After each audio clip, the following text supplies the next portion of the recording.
Mulai ya. Assalamualaikum warahmatullahi wabarakatuh. Kami dari kelompok 3 kan membawakan eh, land reform negara Zimbabwe. Untuk anggota kelompoknya seperti yang ada di PPT.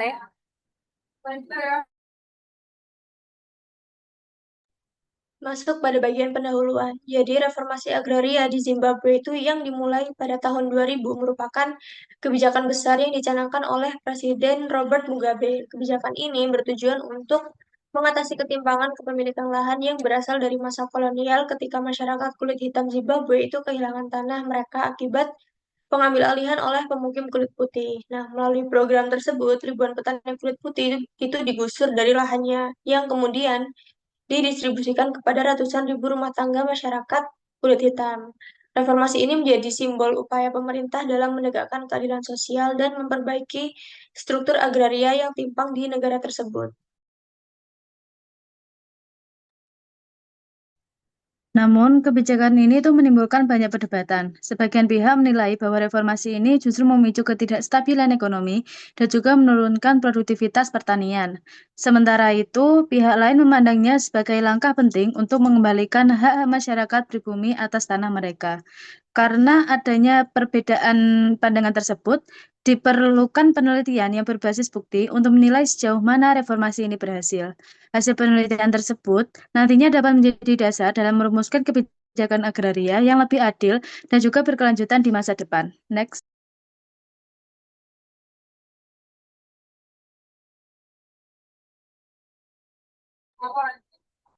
Kemudian untuk isi kebijakannya, pada tahun 2000 berisi program redistribusi tanah yang ditujukan untuk membalik ketimpangan kepemilikan tanah warisan era kolonial.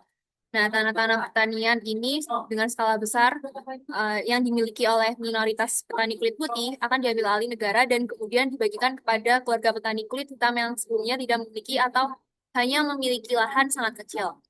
Melalui kebijakan land reform ini, sekitar 200.000 keluarga menerima lahan baru untuk digarap. Tujuan utamanya untuk memulihkan keadilan historis, memperluas akses masyarakat lokal terhadap sumber produksi, serta menguatkan ekonomi pedesaan melalui peningkatan produksi pangan dan pendapatan petani kecil.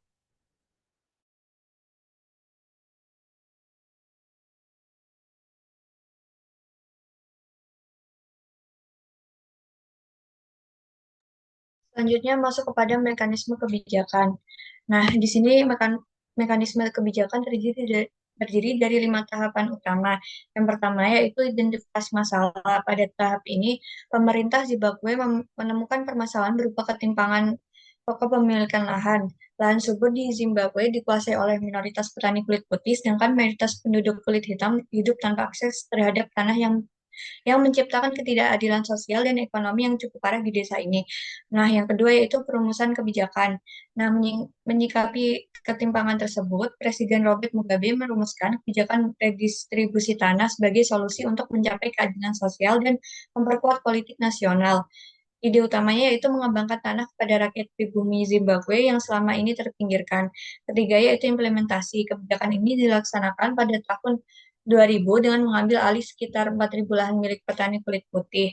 Tanah-tanah tersebut kemudian diberikan kepada sekitar 200.000 rumah tangga kulit hitam. Namun prosesnya agak terhambat karena sebagian lahan kekurangan dukungan teknis dan modal. Tapi penelitian di lapangan ini menemukan bahwa banyak petani kecil justru mampu beradaptasi sehingga menunjukkan adanya hasil positif yang sebelumnya tidak banyak diketahui oleh publik.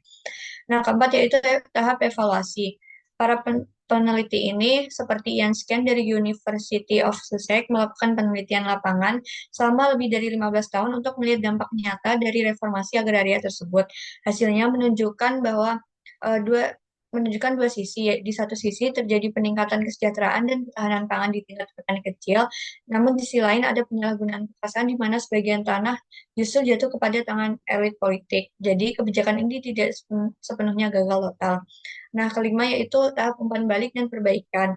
Dari hasil penelitian, pemerintah dan akademisi belajar menyatakan bahwa kebijakan agraria menerapkan evidence-based policy, yaitu pendekatan yang menekankan pentingnya data empiris dan dalam memperbaiki kebijakan agar lebih efektif dan berpihak pada petani kecil. Next.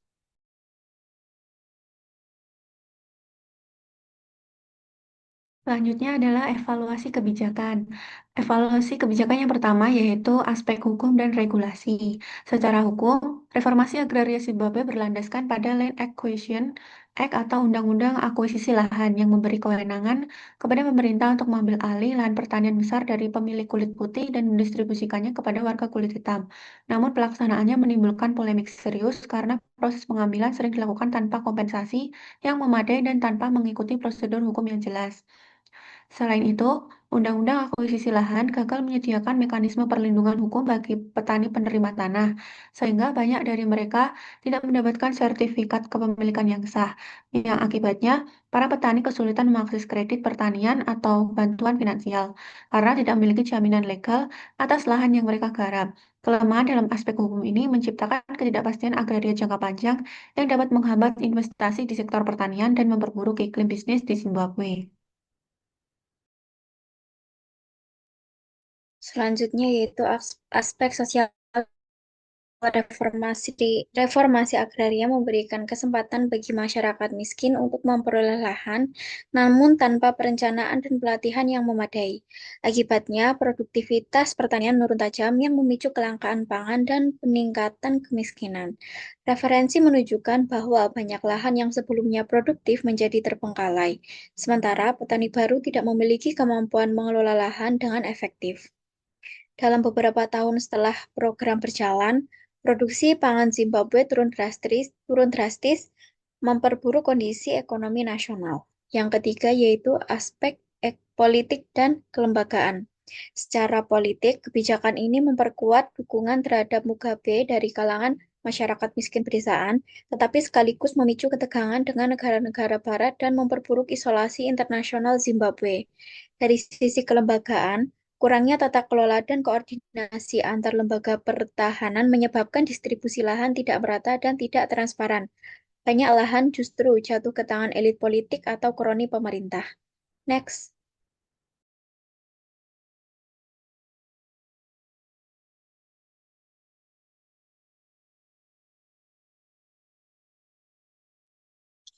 Kemudian kritik kebijakan. Kebijakan reformasi agraria Zimbabwe memiliki tujuan yang adil secara sosial, yaitu mengembalikan tanah kepada masyarakat sebagai koreksi atas ketimpangan kolonial. Namun, implementasinya lemah karena kurang perencanaan, transparansi, dan dukungan kelembagaan. Distribusi lahan banyak dikuasai oleh elit politik, sementara petani kecil tidak mendapatkan dukungan yang memadai. Nah, kritik utamanya terletak pada tata kelola kebijakan yang seharusnya reformasi agraria disertakan oleh pendampingan teknis dan finansial bagi petani penerima lahan, kemudian transparan dan akuntabilitas distribusi tanah, kemudian yang ketiga evaluasi berbasis bukti lapangan, dan yang terakhir keterlibatan aktif masyarakat lokal. Next.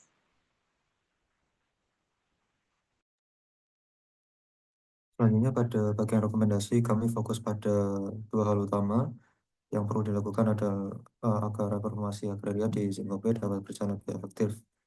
Yang pertama itu ada penguatan aspek hukum dan juga kelembagaan. Kita tahu bahwa salah satu kelemahan utama dari program tersebut itu adalah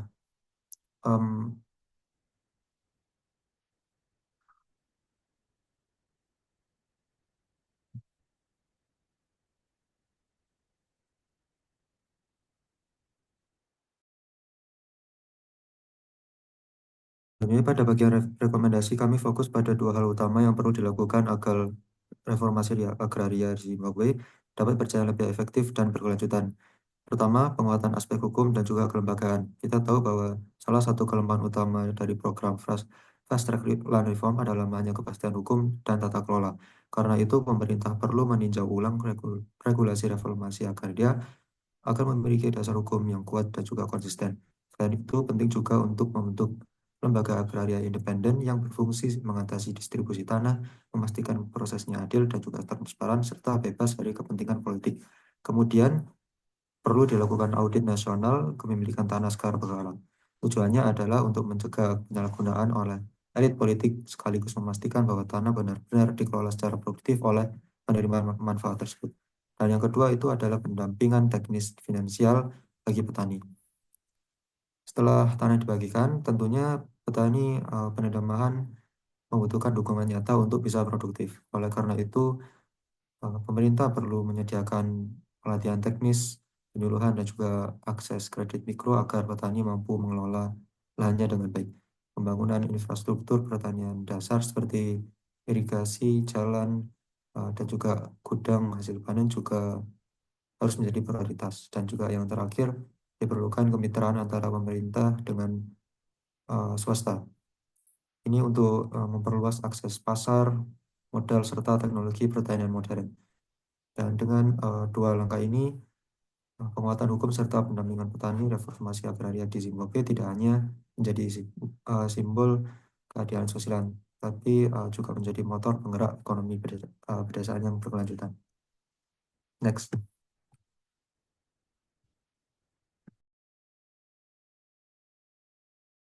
Baik, selanjutnya adalah kesimpulan. Reformasi agraria di Zimbabwe pada tahun 2000 oleh Presiden Robert Mugabe bertujuan untuk menghapus ketimpangan kepemilikan lahan akibat kolonialisme dengan redistribusi tanah dari petani berkulit putih menjadi ke masyarakat berkulit hitam. Meski bertujuan mencapai keadilan sosial, pelaksanaannya tidak terencana dengan baik dan minim dukungan teknis. Akibatnya terjadi penurunan produktivitas pertanian, krisis pangan, dan meningkatnya kemiskinan. Secara politik, kebijakan ini memperkuat posisi Mugabe, tetapi juga memicu kritik internasional dan mengisolasi Zimbabwe. Secara keseluruhan, program ini menunjukkan bahwa reformasi agraria hanya berhasil jika disertai tata kelola yang baik, transparansi, serta pemberdayaan petani agar tujuan pemerataan benar-benar tercapai.